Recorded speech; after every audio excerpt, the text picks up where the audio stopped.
Kapolres Loksemawe AKBP Eko Hartanto dalam kunjungan silaturahmi ke wilayah Kecamatan Nisam Antara, Kabupaten Aceh Utara, dihadang oleh seorang ibu rumah tangga di tengah jalan untuk meminta bantuan anaknya yang menderita sakit kanker. Aksi ini mendapat respon dari Kapolres dengan membawa pasien ke rumah sakit.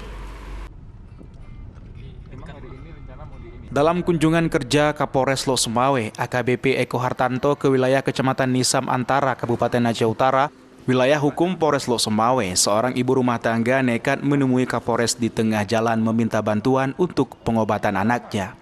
Peristiwa tersebut terjadi di Dusun Bate Lesung, Gampung Semirah, Kecamatan Nisam Antara. Saat itu Kapolres Loksemawe usai mengunjungi rumah salah seorang warga, Nur Hayati, yang merupakan janda miskin serta memiliki tanggungan anak berketerbelakangan mental untuk mengantarkan bantuan sembako dan santunan dalam program Kue Surga. Namun ketika hendak masuk ke mobil, Kapolres Loksemawe beserta rombongan tiba-tiba dihadang oleh seorang ibu yang berkeinginan agar keluarganya yang menderita tumor dibantu pengobatan. Kapolres kemudian langsung menuju rumah penderita tumor, Munawarah 18 tahun, guna melihat langsung kondisi kesehatannya.